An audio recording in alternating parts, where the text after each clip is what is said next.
여러분 안녕하세요. 부동산 고민 무엇이든 물어보세요 2부 진행의 김지희입니다. 자, 이달은 금리 인상 여파로 전세 월세화 현상이 가팔라지고 있죠. 그러면서 자연스럽게 이 월세 수익률도 덩달아서 오르고 있다고 합니다. 서울 주요 지역군의 상위권을 차지하는 월세 수익률은 무려 7%대를 유지하고 있다고 하는데요. 자, 이렇게 쏠쏠한 월세 수익 기대할 수 있는 투자처 찾고 계시다면 지금 바로 전화 주시기 바랍니다. 자, 2부에서도 여러분의 고민 상담 진행됩니다. 부동산 관련해서 상담 받고 싶으신 분들은요. 전화번호 02-2638-3974번으로 전화 주시거나 샵 3989번 유료 문자로 상담 신청해 주시기 바랍니다. 자, 부동산 고민 무엇이든 물어보세요 2부 지금 바로 시작하겠습니다.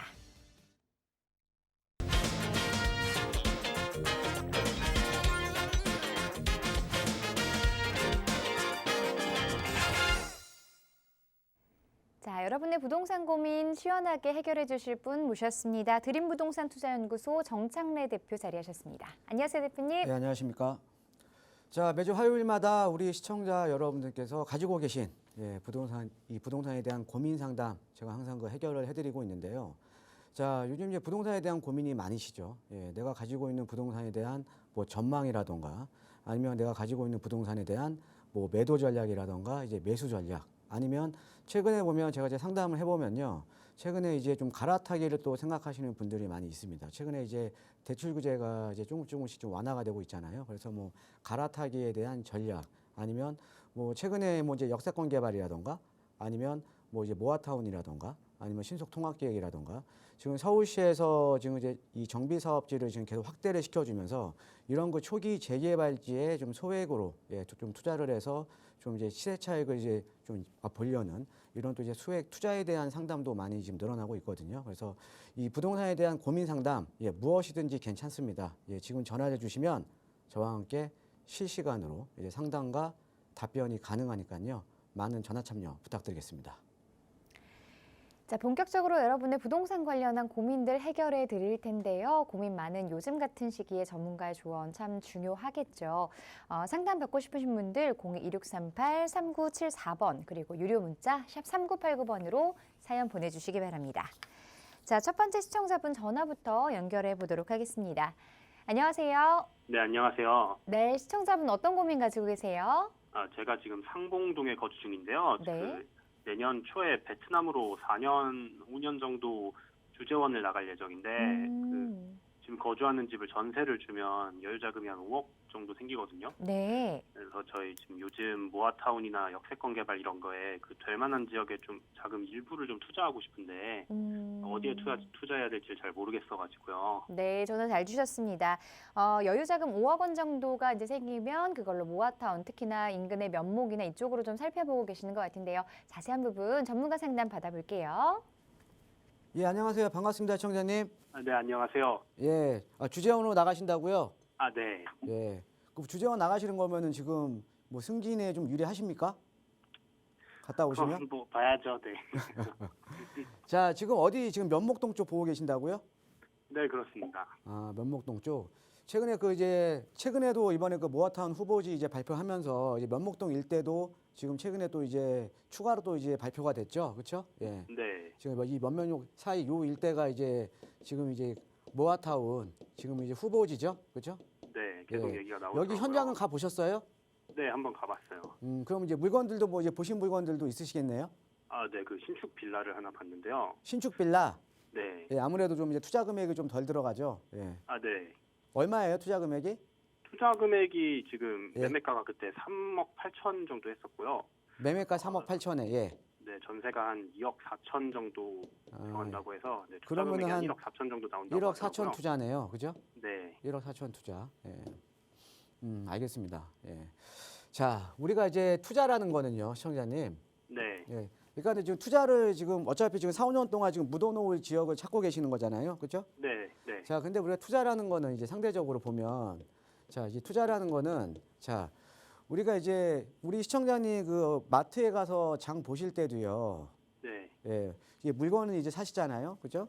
네네. 예, 물건을 사실 때 이렇게 하나의 진열대 그러니까 하나의 진열대 이제 같은 종류의 물건들이 있잖아요, 그죠? 네. 자, 그러면 이 같은 종류의 물건들을 이제 가격 비교를 하거나 아니면 또 특히나 저 같은 경우는 1+1을 또 이제 사거든요. 아, 네네. 예, 그러니까는 근데 이제 물건을 살 때는 우리가 가격 비교를 잘 해야 된다라는 거죠. 그죠? 네. 예, 근데 대부분의 투자자들이 어떤 식으로 투자를 하냐면 자기가 살고 있는 집 주변에 투자해요. 그러니까 아, 네네. 이제 예, 거주하고 있는 집. 그죠? 예, 네. 지금 아까 그 이제 거주는 지금 어디서 하고 계신다고 그랬죠?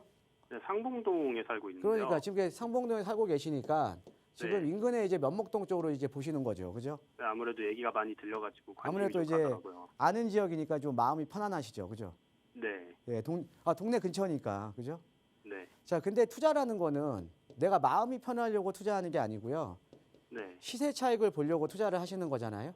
네, 그렇죠. 그렇죠. 예. 자, 그러면 내가 비슷한 금액으로 더 좋은 입지에 들어가면 되는 거 아닙니까? 그죠? 아, 면목동보다요? 예, 면목동보다 더 좋은 입지로 내가 더 상급지에 만약에 비슷한 금액으로 투자를 할 수 있으면 아, 네. 예, 그러면은 더 상급지로 내가 들어가야 되는 거잖아요. 아, 네, 당연하죠. 네. 그죠? 예. 근데 이제 대부분의 투자자들이 그러니까 이 여러 지역을 잘 모르시니까 예, 네. 그 비슷한 금액으로 내가 알고만 있으면 들어갈 수는 있는데 또 이제 비교가 안 되잖아요. 그렇죠? 네. 예, 그러니까 이제 투자 지역을 찾는 데 있어서 좀 어려움을 느끼시는 거예요. 네. 자, 예를 들어서 여기 면목동이 지금 모아타운으로 지금 지정이 돼 있지만, 그죠? 네. 자, 여기 인근에 그 청량리역이 이제 부도심 개발이면서 이쪽이 더 도심에 가깝잖아요. 그죠? 예, 청량리 아, 네. 일대가. 그죠? 네. 자, 이쪽에 이제 전농답신이 뉴타운이라고 있거든요. 네. 예. 얘기는 들어보셨죠? 인근이니까. 네. 자, 그럼 지역적으로 보더라도 면목동 쪽보다는 답심리 쪽이나 전농동 쪽이 더 상급지죠. 그죠? 네, 그렇죠. 더 상급지잖아요. 그죠? 네. 자, 그럼 내가 지금 아까 이 면목동 쪽이 1억 4천이라고 하셨는데 네. 이쪽에 비슷한 금액으로 투자를 할 수 있으면 이쪽에 투자해야 되는 거 아닙니까? 더 상급지에. 네, 그렇죠. 자, 그다음에 중요한 게 뭐냐면 자, 우리가 어찌 됐던 이런 그 모아타운이니 뭐 역세권 개발이니 모든 사업은요. 자, 입지가 좋은 지역일수록 사업성이 더 좋겠죠. 그렇죠? 네, 그렇죠. 예, 입지가 좋은 지역일수록 더 사업성이 더 높을 거 아닙니까? 일반 분양가도 높고요. 아, 네. 그죠? 자, 그러면 입지가 좋은 지역일수록 사업성이 좋기 때문에 사업 속도가 빨라요, 더. 그죠? 네. 이해되시니까 이런 거죠. 어떤 사업을 하되 많이 안 남는 사업은 사업 속도가 느릴 거 아닙니까? 그죠? 아, 네. 네. 예, 경기도 많이 탈 거고. 그죠? 네. 자, 근데 상대적으로 입지가 좋아서 사업성이 좋은 지역들은 사업 속도가 빠를 거 아니에요. 왜? 조합원들 입장에서는 이익이 크니까. 그죠? 네. 그래서 우리가 비슷한 금액으로 투자를 하더라도 상급지로 가야 되는 이유가 바로 여기에 있는 거죠. 사업에 대한 네. 속도도 빠르고. 예. 자, 네. 그러면 제가 그러니까 면목동이라는 지역도 최근에 뭐 많이 찾으시지만 얘보다 더 좋은 지역 가면 되는 거 아닙니까? 그죠? 그럼 좋죠. 네, 제가 하나 알려드릴게요. 예. 네, 감사합니다. 그리고 이제 사실 이제 모아타운도 이제 중요하지만 네. 모아타운보다 우리가 뭐 일반 재개발이나 이런 지역들 하는 게 더 그 사업성이 좋잖아요. 그죠? 네, 그렇죠. 예, 그건 아세요. 모아타운 같은 경우는 어떻게 보면 소규모 재개발이잖아요. 그죠? 네. 예, 소규모 재개발이라 일단은 아파트 전체 규모 자체가 좀 작아요. 나중에 네. 개발이 되더라도. 예, 그럼 모아타운보다는 차라리 앞으로 재개발이나 신속이라든가 이렇게 가는 지역들이 더 사업성이 있는 뭐 규모라든가 이런 게 더 유리하겠죠. 그죠? 네. 예. 자, 여기에서요. 여기 답심리역하고요. 장안편역 사이에 네. 최근에 이제 모아타운으로 또 거론되고 있는 지역들이 요 답심리 두산 아파트 이제 동아 아파트 아래쪽 여기가 지금 모아타운으로 지금 거론이 되고 있거든요. 네. 근데 여기보다는 이번에 그 모아타운 그 발표되면서 여기가 좀 이제 거론이 됐어요. 네. 그런데 여기보다는요. 여기 답심리역과 장안평 사이 이게 천호대로인데 여기에 이제 두산 아파트 바로 아래쪽 여기가요. 상당히 네. 어떻게 보면 노후도가 심한 지역이에요. 네. 노후도가. 자, 우리가 모아로 개발을 하던 신속으로 개발을 하던 역세권 개발로 가던 가장 중요한 거는 지정 요건은 노후도잖아요. 그죠? 네, 그렇죠. 자, 그런데 우리가 노후도가 높은 지역일수록 어때요? 개발에 대한 조합원들의 의지가 높겠죠. 워낙 노후됐으니까. 그죠? 네. 자, 근데 모아타운 지정 요건은요. 노후도가 50%면 돼요. 네. 아무래도 그 면목동 가보시면 또 신축도 많잖아요. 그죠? 네, 그렇죠. 예, 그러니까 전체적으로 이렇게 딱 이 모아타운을 가보시면 노후된 그런 느낌이 안 나요. 네. 그러니까 모아타운 이 태생 자체가 재개발을 못했기 때문에 재개발을 못하는 대신에 모아타운이 나온 거거든요. 노후도 요건을 완화시켜서요. 네. 예, 그러니까 당연히 소규모로 할 수밖에 없는 거예요. 네. 자, 그런데 여기 같은 경우 여기 지금 제가 이 답심리역과 장안평 사이 여기는 지금 역세권이면서요. 그죠? 네. 여기서 다 7, 8분 거리면서 육중 라인은요, 노후도가요, 84%예요. 네, 84%요? 예, 그러니까 열집 보통 우리가 신속으로 그냥 민간 재개발로 가더라도 민간 재개발 이제 그 법적인 지정 요건이 67%거든요. 네. 근데 여기 84%예요. 음, 예, 사업성이 어마어마하게 그러니까는 노후도가 어마어마하게 높겠죠. 그죠? 네. 자, 그리고 중요한 건 그거죠. 자, 우리가 어떤 사업을 할 때 뭐하던 신속이든 역세권이든 어떤 사업을 할 때 네. 기존의 조합원 수가 적은 데가 좋을 거 아닙니까? 그죠? 아, 그렇죠. 예, 기존의 조합원 수가 적어야 될 거 아니에요. 네. 예, 조합원 수가 적은 만큼 사업성이 크겠죠. 그죠? 네. 자, 그런데 이 모아타운의 태생 자체는 신축 빌라들이 많아요. 네. 예, 지금 가보신 면목동 일대도 다 빌라촌 아닙니까? 네. 그러니까 이 모아타운의 단점이 뭐냐면요. 단점이 뭐냐면 뭐 대부분의 지역이 그런 건 아니지만 단점이 네. 뭐냐면 조합원 수가 많아요. 어, 이 빌라들이 많은 지역이니까. 그죠? 네. 예, 그런데 여기 같은 경우에는 공동주택 비율, 그러니까 이 빌라들이요. 4%밖에 안 돼요. 어때요? 그럼 조합원 수가 상당히 적겠죠? 네. 자, 그런데 여기에 투자 금액이 우리 시청자님 아까 1억 4천 정도라고 하셨죠? 네. 예, 그 정도면은 물건 잘 찾아보면 찾을 수 있거든요. 아, 그런가요? 예. 자, 그러면 똑같은 금액으로 사업성도 더 좋고 입지도 훨씬 좋고 노후도가 84%면 무조건 되겠죠. 그렇죠? 네. 이렇게 노후도가 높은 지역에 사실 별로 찾기가 어려워요. 네. 자, 그러면은 면목동 하셔야 돼요. 여기를 하셔야 돼요. 답심리가 훨씬 예, 답은 나온 거죠? 네. 예, 그래서 이거 그 이제 두산 그 답심리 쪽에 이제 두산유보 아파트 아래쪽에 노후도가 네. 높은 지역이 있거든요. 가서 보시면 딱 느낌이 오실 겁니다. 예. 네. 그러니까 이쪽으로 해서 그 비슷한 금액에 투자할 수 있으니까요. 네. 예, 이쪽으로 한번 알아보시는 게 좋을 것 같아요. 예, 네, 알겠습니다. 예, 고맙습니다. 네, 감사합니다. 네, 전화 주셔서 고맙습니다. 면목동 물론 좋지만요. 답심리 쪽 한번 살펴보시는 것도 좋을 것 같습니다. 투자 금액도 비슷하거나 조금 더 적고 혹은 노후도도 더 높기 때문에 나중에 미래가치 상승 여력이라든가 개발 속도 이런 부분이 더 빠르게 진행될 수 있으니까요. 이쪽 지역 한번 살펴보시고 다른 궁금한 점 있으시면 다시 한번 상담 신청해 주시기 바랍니다.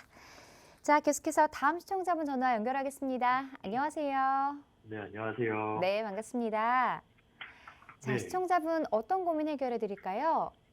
제가 지금 그 고덕 아르테온 전세 살고 있는데요. 네, 네, 그 이제 20년도 4월 달에 전세 6억 3천에 들어왔거든요. 네, 네, 들어올 당시에 지금 입주장하고 있어가지고 지금 시세보다 좀 싸게 들어왔어요.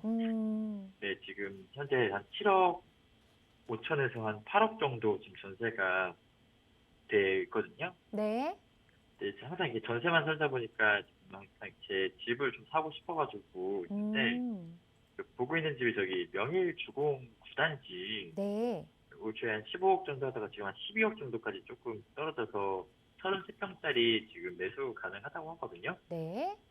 네, 이거를 지금 전세 2년 갱신 후에 매수를 할까 아니면 이번에 그냥 살까 지금 고민을 하고 있거든요. 아, 그러니까 지금 고덕 아르테온이 더 나은지 명일동의 주공 9단지가 나은지를 고민하고 계신 건가요? 오늘 뭐 그렇게 볼 수 있죠. 네, 지금 투자와 그리고 향후 거주도 좀 생각을 하고 계시는 거죠? 네네, 맞습니다. 네, 알겠습니다. 매수 여부에 대해서 전문가 의견 들어볼게요. 예, 안녕하세요. 반갑습니다, 시청자님. 네, 안녕하세요. 반갑습니다. 예, 그러니까 지금 아르테온이 한 2년 전에 입주했죠, 그죠? 네네, 맞습니다. 예, 그래서 지금 아르테온에 거주를 하실지, 그죠? 네. 아니면은 지금 여기 지금 명일주공 9단지 쪽으로 지금 내 집 마련을 하실지, 그죠? 네, 맞아요. 예, 여기는 지금 전세로 지금 다시 한번 거주를 하신다라는 거죠? 네, 만약에 살게 되면. 예, 전세로 지금 2년을 더 거주를 할지, 네. 예, 아니면 여기 지금 명일동에 9단지, 그러니까 내 집 마련을 해야 될지, 그죠? 네. 예. 지금 사실 시장이 안 좋죠, 그죠? 네, 막 계속 그런 얘기 많이 들려가지고. 예, 신문 보면 계속 지금 뭐 금리 인상 되고요, 그죠? 네. 그 다음에 지금 인플레이션 심하고요, 그죠? 네. 예, 그 다음에 이제 거시 경제 안 좋고요. 네. 예. 그러니까 지금 이제 사실은 어떻게 보면 이런 여러 가지 이제 환경이 안 좋다 보니까 매수 심리가 상당히 지금 위축이 돼 있는 거거든요. 맞습니다. 매수 심리가. 예, 그래서 지금 고민하시는 거 아닙니까? 네, 맞아요. 맞아요. 예, 근데요, 이게 우리가 이제 똑같은 것 같아요. 이 지금 주식 시장도 안 좋잖아요. 네. 예, 주식 시장도 안 좋은데 주식이 전부 다 떨어지는 건 아니잖아요. 오를 건 오르겠죠. 예, 오르는 종목 있잖아요. 다 떨어지는 게 네. 아니라. 그죠? 네. 예, 부동산 시장도 마찬가지예요. 부동산 시장도 네. 예, 지금 오르는 지역은 오르지 않습니까? 그렇죠? 네, 아까 맞습니다. 그 전에 제가 시청자님하고 지금 아까 뭐 면목동이나 이런 데 말씀드렸는데 모아타운. 네. 예. 네. 사실 그런 지역 작년 이맘때만 하더라도 투자 금액이 2, 3천이면 들어갔거든요. 아, 예. 근데 올랐잖아요. 그죠? 네, 그렇죠. 예. 그러니까 이 부동산도 주식 시장이랑 똑같아요. 예. 주식 시장도 다 내리는 건 아니잖아요. 네, 맞습니다. 부동산 시장도 똑같다라는 거죠. 근데 저는 여기 그래서 명일주공 9단지요. 네. 매수하세요. 아, 예. 예, 매수하십시오. 예. 좋게 보시는 건가요? 예. 일단은요. 네, 네. 이 주변의 호재들을 보면 지금 명일 네. 9단지에 단점이 있어요. 명일 9단지 같은 경우가 네. 사실은 좀 지하철이랑 멀어요. 아, 네. 그죠? 지금 5호선 맞아요. 라인이랑 조금 멀잖아요. 그죠? 네, 네, 네. 네. 자, 그런데 여기가 또 장점은 학군이 상당히 좋죠. 그렇죠? 네, 맞습니다. 주변에 뭐 한영외고라든가 그래서 지금 자녀분 또 학교 때문에라도 여기 생각하고 계시는 것 같은데 네, 맞습니다. 근데 이쪽 라인 자체가 지하철 접근성은 떨어지는데 여기에 지금 네. 9호선 연장 지금 공사하고 있잖아요. 그렇죠? 네, 맞아요. 예, 9호선이 연장이 되면 강남 접근성이 어마어마하게 좋아지죠. 그죠? 그렇죠. 예, 그러니까 지금 같은 경우는 자 이렇게 보시면 되죠. 우리가 고덕동 일대에서도 지금 여기 지금 그라시움이라던가 아르테움 이런 데가 네. 지금 예전에 다 고덕주공들이 재건축이 된 거잖아요. 네, 맞아요. 자, 그런데 여기에서도 우리가 가장 대장주로 보는 게 지금 그라시움이거든요. 그죠? 네. 왜 그러냐면 여기는 9호선이 쓰잖아요. 그죠? 네. 예, 그러면 여기 같은 경우는 지금 5호선 라인 쪽으로 해서 메인이 있지만 앞으로 이제 9호선이 개통이 되면 9호선 쪽으로 이제 좀 이 주거 선호도가 좀 이제 바뀔 거 아닙니까? 그죠? 그렇죠. 자, 근데 명일주공 9단지 같은 경우는 앞으로 9호선이 연장이 되면 바로 옆으로 지하철이 들어오는 거예요. 그러니까 이제 강남 접근성도 상당히 좋아지는 거죠. 그죠? 네, 네. 그러니까 여기가 이제 학군도 좋고 다 좋은데 이 지하철 접근성이 떨어져서 상대적으로 좀 선호도가 낮았던 지역이거든요. 네. 자, 근데 앞으로 9호선이 연장이 되면 강남 접근성이 상당히 좋아지니까. 그죠? 자, 그럼 5호선 라인보다는 9호선 라인에 차라리 붙어 있는 게 낫잖아요. 그죠? 5호선보다는 9호선이죠. 예. 자, 그런 것들이 있고요. 또 하나가 지금 우리 명일주공 9단지 같은 경우에는 여기가 오래됐잖아요. 그죠? 네, 조금. 지금 재건축 얘기 나오잖아요. 네. 그러니까 우리가 재건축도 보면 여기 지금 그라시움부터 아르테움, 센트럴 아이파크, 롯데캐슬, 베네루체 여기 같은 경우는 저층 아파트가 재건축이 된 거고요. 그죠? 네. 그러니까 저층 아파트는 이제 끝난 거죠. 이제 재건축이. 네, 네. 이거는 이제 강남 3구는 다 똑같습니다. 강남 4구는요. 강남 4구에 이제 저층 아파트는 없어요. 예, 그럼 남아 있는 건 이제 중층 아파트거든요. 그렇죠? 네. 그럼 여기 같은 경우 지금 중층이잖아요. 명일동 일대는. 그죠? 네, 네, 네. 예, 그럼 중층 아파트 같은 경우가 그럼 저층 아파트 끝나고 앞으로 이제 중층 아파트 재건축이 시작이 돼야 되는데 자, 여기 지금 명일주공 9단지가 우리가 재건축이 시작이 되기 위해서는 가장 중요한 관문을 하나 넘어야 돼요. 그게 안전진단이에요. 네. 근데 지난 정부에서는 안전진단을 기준 요건을 강화시키면서 안전진단 통과한 단지가 강남 3구와 강남 4구에는 한 군데도 없습니다. 네, 네. 예, 그러니까 안전진단을 통과를 못하니까 재건축이 시작이 안 되는 거죠. 그렇죠? 네. 자, 그런데 올 연말에 안전진단 규제 완화가 될 거예요. 아. 예, 이번 이거는 연도 말이에요? 이 안전진단에 대한 규제 완화가 되면 네.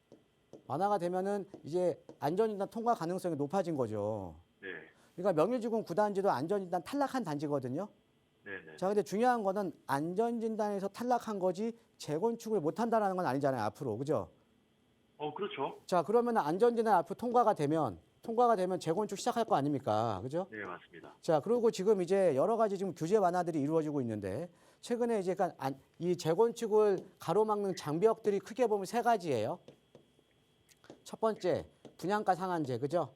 네. 예, 분상제. 두 번째, 재초안.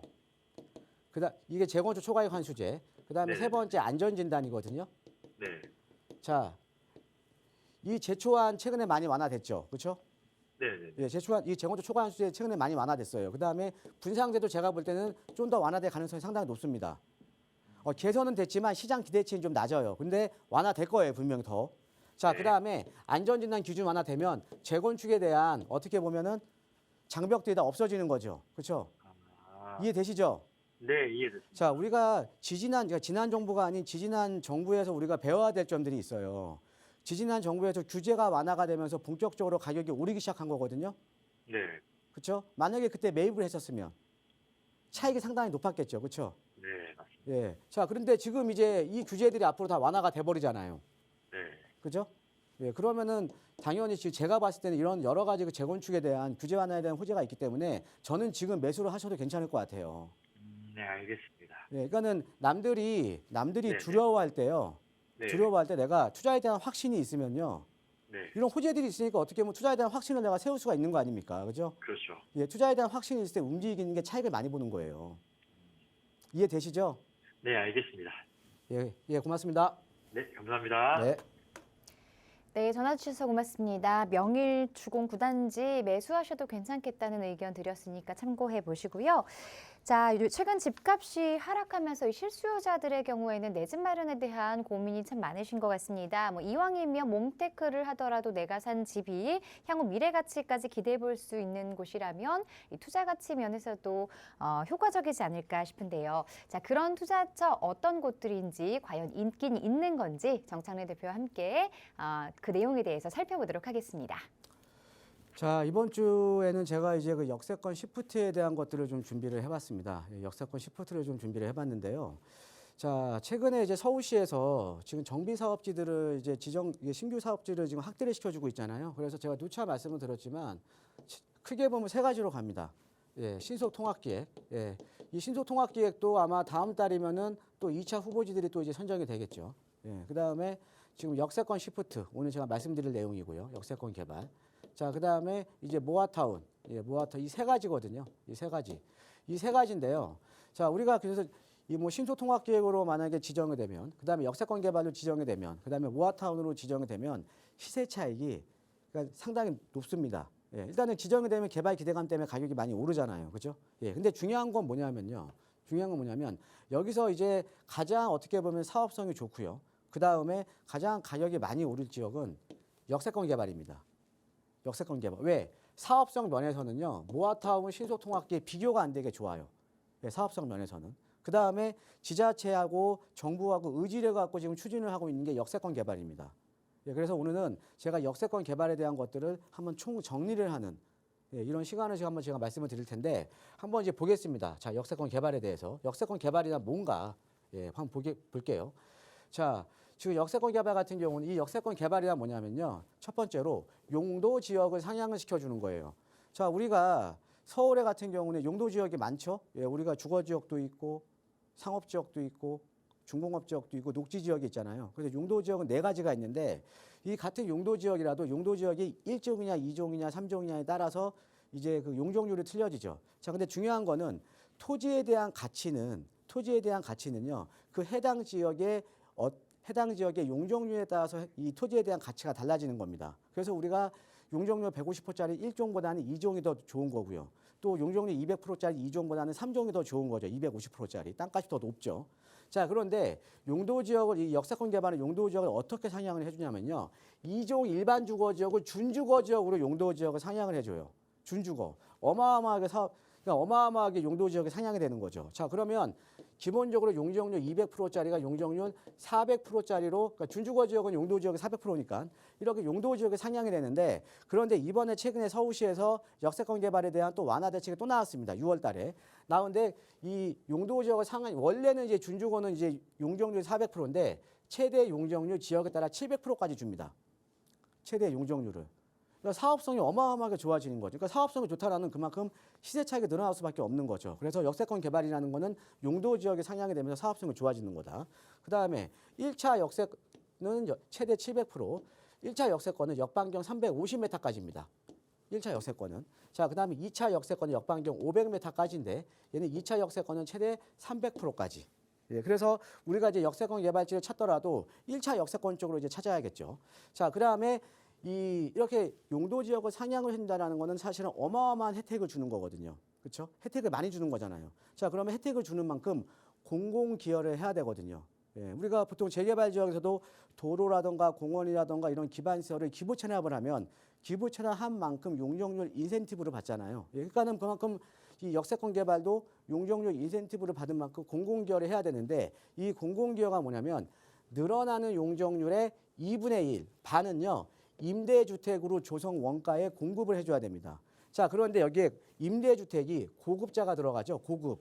예, 그러니까 우리가 일반적으로 아는 뭐 영구임대라든가 재개발 지역의 뭐 10평짜리 이런 임대주택이 아니라 그냥 일반 동의 임대주택이 같이 나오는 거예요. 25평형, 33평형 일반 동에 그냥 같이 나오는 겁니다. 예, 그래서 이제 그러니까 이게 외부상으로 보기에는 임대주택인지 아닌지 모르는 거죠. 그래서 고급 임대주택이 공급이 되니까 자 얼마 이 임대주택이 그러니까 이런 것들은 보통 이제 신혼부 그러니까 이런 것들 시프트라고 하거든요. 시프트 이제 장기 전세 주택입니다. 자 그래서 이게 이제 역세권 개발이고요. 자 그다음에 이 역세권 개발에 대한 관련 법은 도정법을 따라가는 겁니다. 예, 도시정비형 재개발 사업이라고 해서 도정법을 따라가는 거고요. 이 도정법사 보면은 우리가 신속이냐 아니면은 소규모 빈주택내에 따라서 뭐 모아타운이냐 이거에 따라서 권리 산정 기준일이 정해지잖아요. 권리 산정 기준일은 정비구역 지정일이에요. 자, 이 정비구역 지정일이라는 거는 투자자들이 상당히 투자하기 좋은 환경입니다. 보통은 발표일날 보통 묶이는데 정비구역 지정이라는 건 내가 지금 투자를 하다가 나중에 정비구역까지도 2년, 3년이 걸리니까 투자자들한테는 투자하기가 좋은 지역이에요. 예, 그래서 이게 바로 이제 역세권 개발이고요.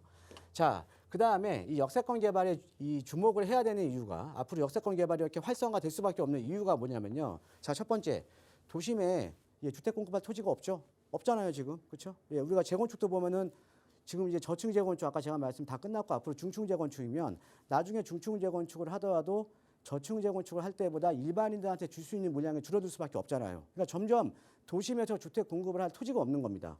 자, 그러다 또 거기에다가 우리가 또 재개발 같은 경우에는 재개발 같은 경우 사실은 재건축에 비해서 주택 공급 효과가 없어요. 많은 분들이 재개발하면 아파트가 높게 올라가니까는 재개발은 주택 공급 효과가 크다라고 생각을 하시거든요. 그런데 재개발은요, 주택 공급 효과가 없습니다. 그게 이유가 뭐냐면 우리가 재개발 같은 경우는 여러 유형의 부동산들이 이제 존재를 하는데 특히 이제 다가구 주택 같은 경우 있잖아요. 다가구 주택. 예, 다가구 주택 같은 경우가 있는데 이 다가구 주택은 여기에 8가구, 10가구 거주를 하고 있잖아요.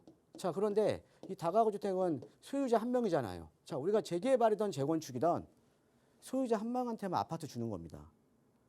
자, 그러니까 우리가 표면적으로 보이는 아파트가 높게 올라가면 세대수가 늘어난 것처럼 보여도 보통 우리가 재개발 지역 이런 다가구 주택이 40% 이상이거든요. 비율 자체가. 그러니까 세대수는 늘어나는 것처럼 보여도 실질적인 가구 수는 줄어드는 거예요. 그래서 우리가 재개발은 사실 주택 공급 효과가 없는 겁니다. 이제 멸실되는 주택 대비하면요. 예, 그래서 재개발은 또 주택 공급 효과가 없고. 자, 그러다 보니까 어떤 지역을 고밀도로 개발할 필요성이 지금 대두가 되는 거죠. 그러니까 용도 지역을 상향을 해주거나 이래서 고밀도로 개발할 필요성이 대두가 되는데 근데 모든 지역을 고밀도로 개발을 못 해주는 게 우리가 고밀도로 개발을 한다라는 건 한정된 섹터 내에 많은 인구들이 거주를 하는 거잖아요. 자, 그러면은 인프라가 받쳐줘야 되는데 그 인프라 중에 가장 중요한 게 교통입니다.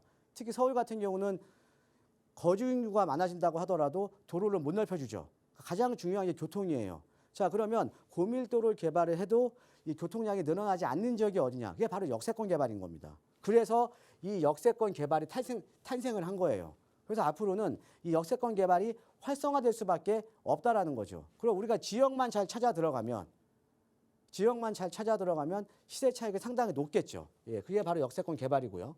자, 그 다음에 이제 다음 장을 보시면은 또 활성화될 수밖에 없는 이유가 정부와 지자체 사업 주체. 자, 우리가 어떤 재개발 사업을 하면은 정부라는 이해관계인이 있고요.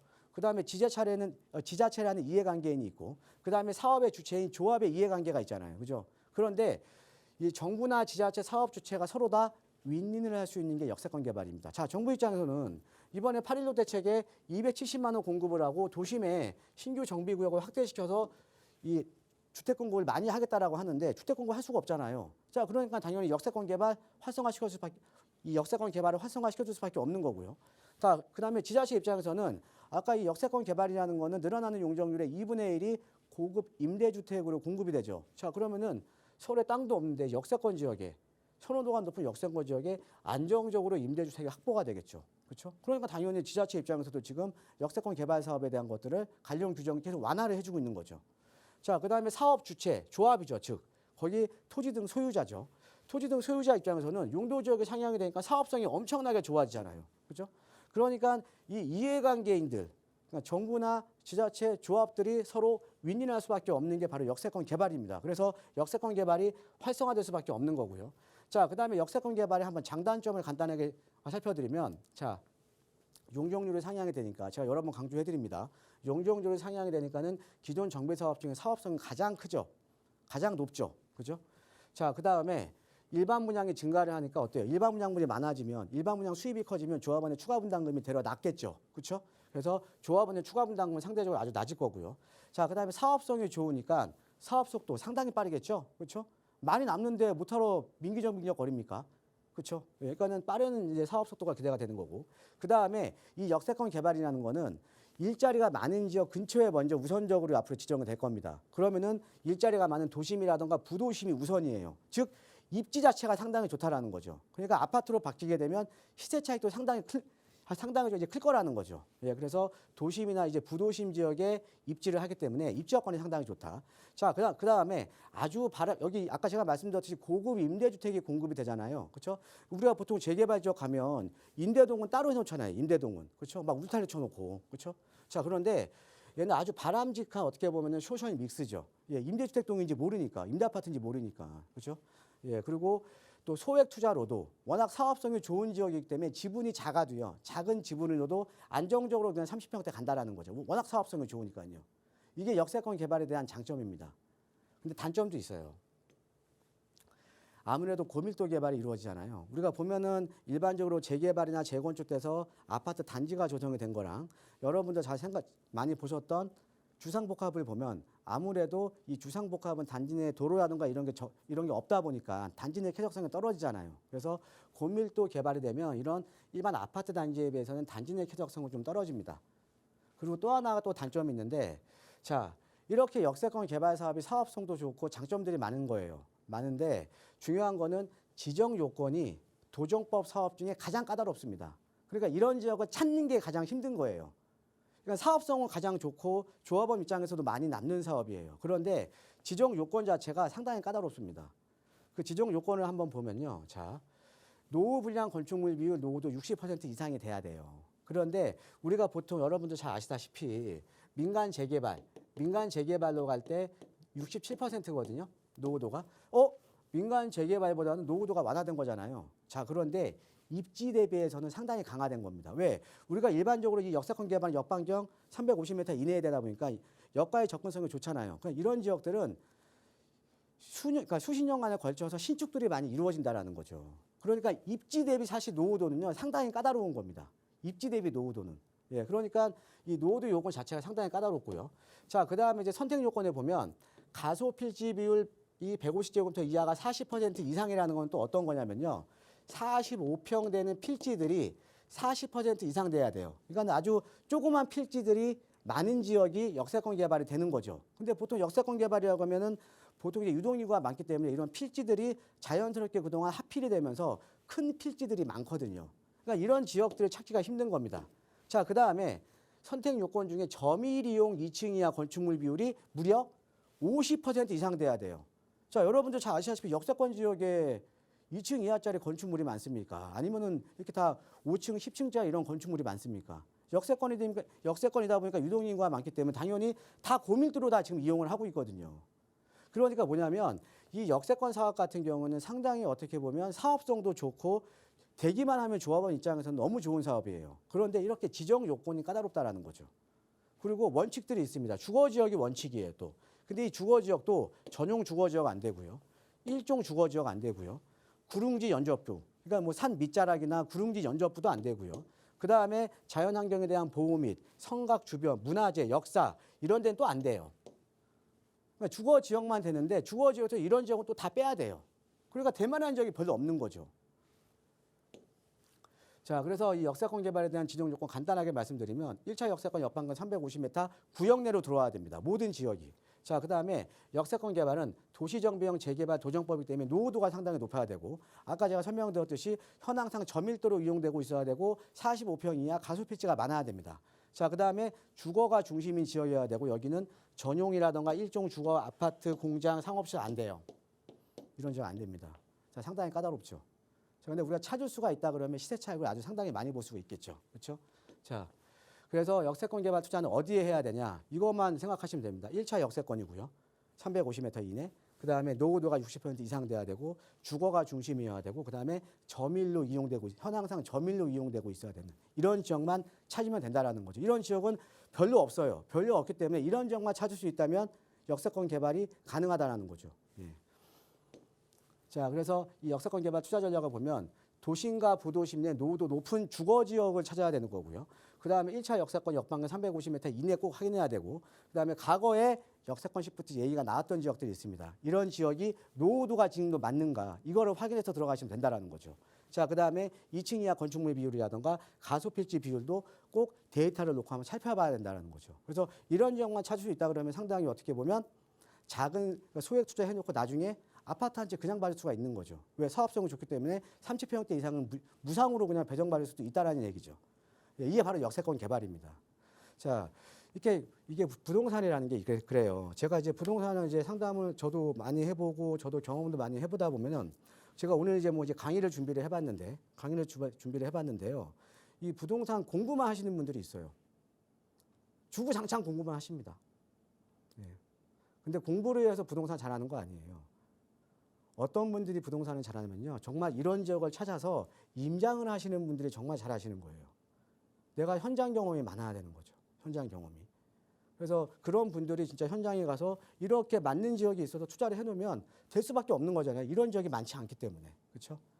자, 그래서 오늘은 제가 이 역세권 개발에 대한 얘기들을 좀 말씀을 드렸는데 이 역세권 개발과 이제 관련해서 보통 이제 많은 투자자분들이 시간이 많이 없으시잖아요. 그래서 이 역세권 개발과 관련해서 나는 한번 이런 지역에 한번 투자를 해보고 싶다. 좀 소액으로 묻어놓고 좀 1:1 대명 상담을 통해서 좀 투자를 한번 해보고 싶다. 이런 분들은요.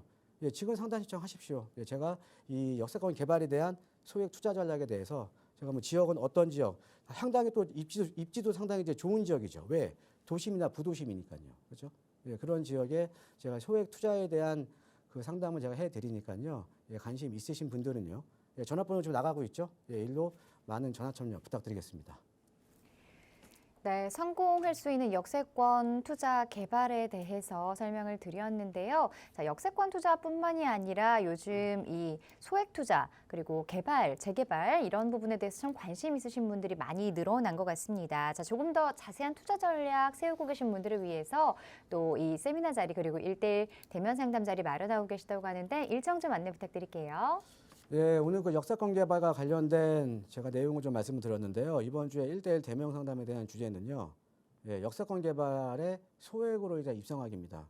이 소액으로 입성하는 게 상당히 중요한 이유가 뭐냐면 보통 일반적으로 보면은 얘기가 나오는 지역들은 가격이 큰 폭으로 올라버려요. 기대감 때문에. 그러니까 소액 투자가 불가능한 겁니다. 그래서 우리가 지금 이 역세권 개발도 어떻게 보면 선점을 하는 게 가장 중요한 거거든요. 근데 이 역세권 개발 자체가 아까 말씀드렸듯이 지정 요건이 상당히 까다로워요. 그래서 지정 요건이 맞는 지역만 찾을 수 있다 그러면 거의 다 됩니다.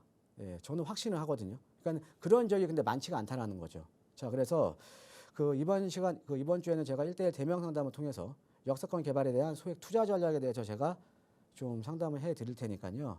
예, 많은 전화 참여 부탁드리겠습니다. 자, 부동산 고민 가지고 계신 분들 그리고 1:1 대면 상담 신청 원하시는 분들은요. 02-2638-3974번 그리고 유료 문자 샵 3989번으로 상담 신청해 주시기 바랍니다. 자, 계속해서 시청자분 전화 상담 조금 더 이어가 보도록 할게요. 안녕하세요.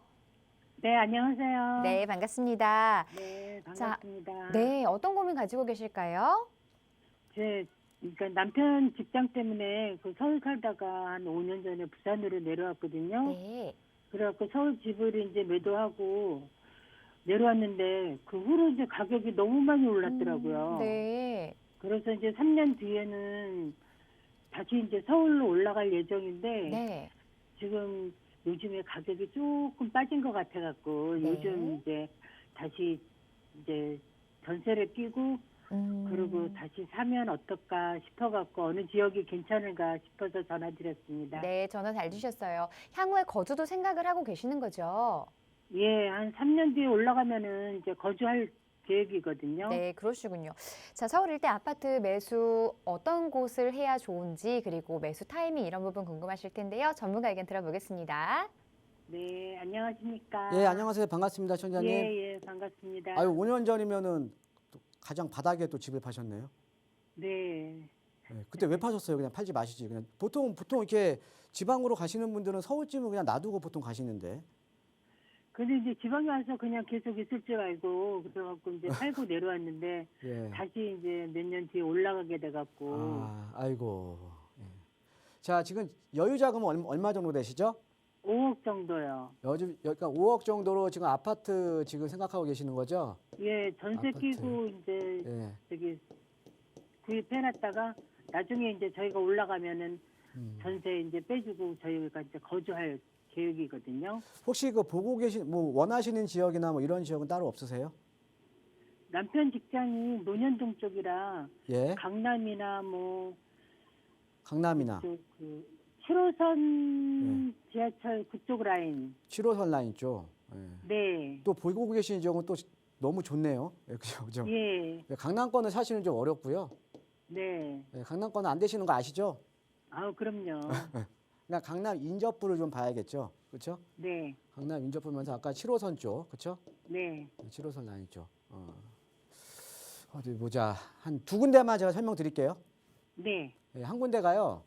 여기 예. 7호선 라인 쪽 쭉 가시면은 강 건너편에 자양동이라는 지역이 있어요. 네, 자양동이요. 자양동 아시죠? 예. 네, 네. 자양동이 어때요? 지역이 한강변에다가요. 그죠? 예, 예. 한강 접해 있고 주변에 또 건대 상권 좋고요. 그죠? 네. 예, 그다음에 다리 건너면 청담이잖아요. 그죠? 네, 네. 자, 우리가 투자를 하더라도요. 내가 투자를 네. 하더라도 어차피 내가 사실은 뭐 압구정이나 청담, 삼성동 이런 데는 사실 좀 어려우시잖아요. 그죠? 예. 예, 이런 데 들어가면 좋긴 한데 투자 금액이 어마어마하니까. 네. 자, 그럼 나는 그런 지역 못 들어가면 어떻게 투자하셔야 되냐면요. 그 인근 네. 그 대장주 인접 지역에 투자하시면 돼요.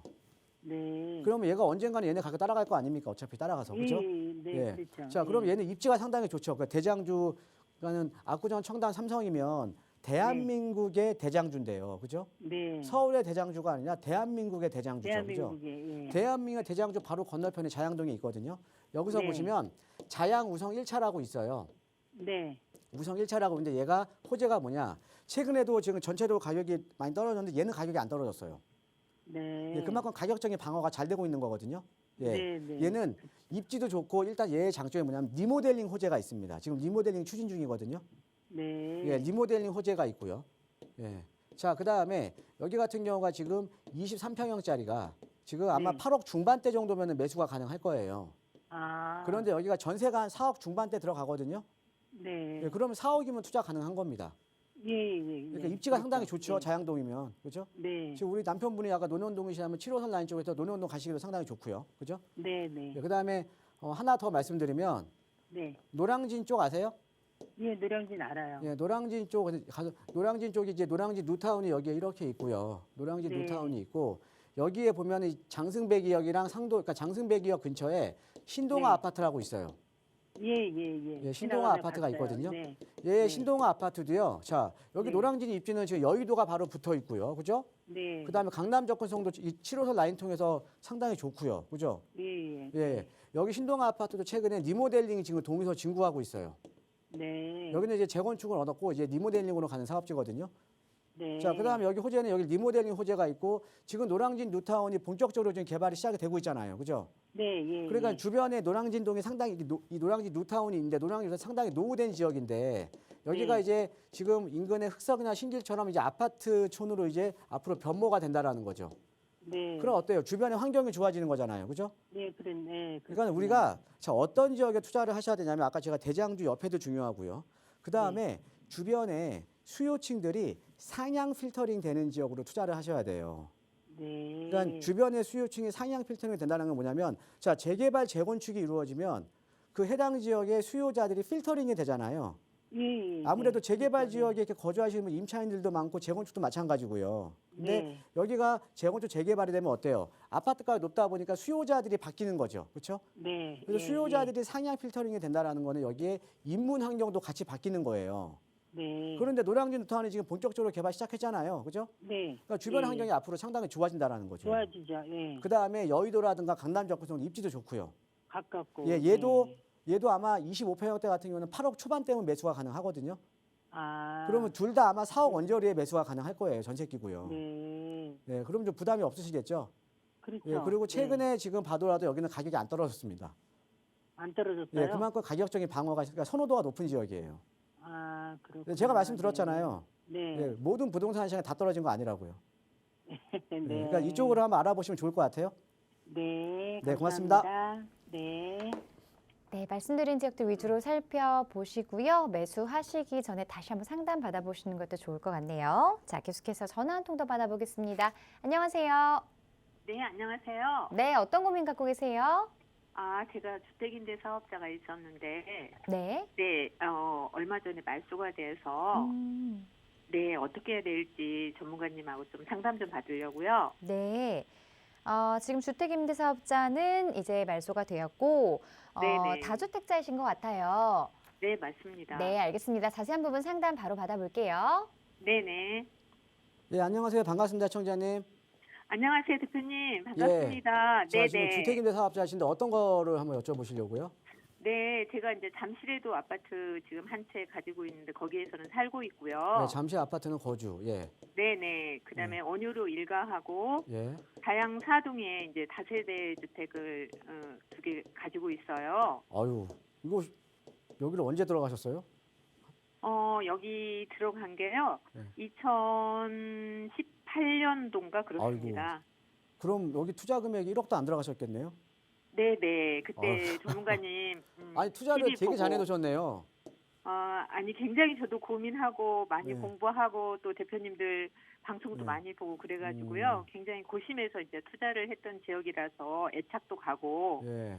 좀 저는 오랫동안 이제 보유하고 싶은데요. 아, 예. 예. 네네. 그런데요. 예. 원효로 일가는 올 2월 달, 올 그다음에 2월 달에 다양 만기가 됐어요? 네네. 그 자동 말소가 된 거죠? 네, 자동 말소가 됐습니다. 아, 그럼 단기주택 임대사업자 임대사업자. 등록하신 거네요. 그죠? 네네, 맞습니다. 그다음에 자양동은요?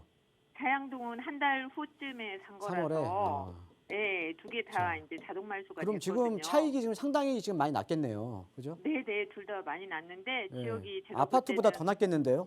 지역이? 때는, 예, 그렇습니다. 맞습니다. 투자 잘 해놓으셨네요. 예. 원효로 일가는 지금 역세권 시프트 나오는 거고 네, 자양사동은 네. 지금 이제 신속으로 가는 거잖아요. 그죠? 네, 그래서 저는 좀 가지고 가고 싶은데 근데 이제 주택임대 사업자 세제 혜택이 없어졌으니까. 그죠? 네, 그래서 어떻게 하는 시청자님, 게 좋을지. 네, 시간적인 여유가 없으니까 네네. 제가 간단하게 핵심만 말씀드릴게요. 네. 2분 안에. 네. 예, 걱정하지 마세요. 아, 예, 그래요? 주택임대 사업자 세제 네네. 혜택 네. 지금 없어졌잖아요, 많이. 그죠? 네, 그렇습니다. 예, 100% 부활됩니다. 아, 그래요? 예, 그 이유가 뭐냐면요. 네네. 자, 최근에 이제 본격적으로 지금 이제 대출 규제에 대한 완화들이 지금 발표가 됐죠. 그죠? 네, 자, 맞습니다. 그동안은 네네. 시장이 뜨거울 때는 시장을 억누르는, 그러니까 수요를 억누르는 정책을 폈다 그러면 앞으로는 네. 수요를 늘리는 정책을 펴야 되는 거예요. 그 네. 이유가 뭐냐면요. 네네. 자, 만약에 지금 자체의 수요를 늘리는 정책을 안 펴주면 지금 지방의 미분양들 지금 폭증하고 있거든요. 네. 자, 근데 지방 미분양들 그럼 누가 사주겠어요? 그렇죠. 그러니까 누군가 사줄 사람이 있어야 될 거 아닙니까? 그죠? 네네. 왜 이게 중요하냐면요. 지금 누군가 사줄 사람을 안 만들어 놓으면 앞으로 지금 당장이 문제가 아니라 또 2, 3년 뒤에 공급이 안 돼요. 네, 그럼 공급이 안 될 거 아닙니까? 공급이 안 되면 누군가 네. 그러니까 다주택자들이나 임대사업자들이나 이런 사람들이 집을 사줘야 되거든요. 네네. 자, 그런데 지금 이 다주택자나 임대사업자들한테 지금 세금에 대한 규제를 했었고 이 세제 혜택에 대한 것도 없앴잖아요. 그죠? 자, 그럼 앞으로 공급을 위해서라도 얘는 무조건 세제 혜택 100% 부활됩니다. 걱정하지 마세요. 아, 그래요. 그냥 편안하게 가져가세요. 네, 알겠습니다. 네, 너무 고맙습니다. 감사합니다, 대표님. 네. 네, 전화 주셔서 고맙습니다. 조금 더 자세한 정보 원하시는 분들은요. 1대1 대면 상담 자리 마련되어 있으니까요. 상담 신청 02-2638-3974번, 유료 문자 샵 3989번으로 보내주시기 바랍니다. 자, 이 프로그램은 시청자 여러분에게 보다 다양한 정보를 제공하기 위해 제작된 것으로 해당 부동산의 가치나 가격의 상승, 하락은 보장하지 않는다는 점 기억해 주시기 바랍니다. 자, 오후 마무리 잘 하시고요. 저희는 내일 이 시간에 다시 찾아뵙겠습니다. 고맙습니다.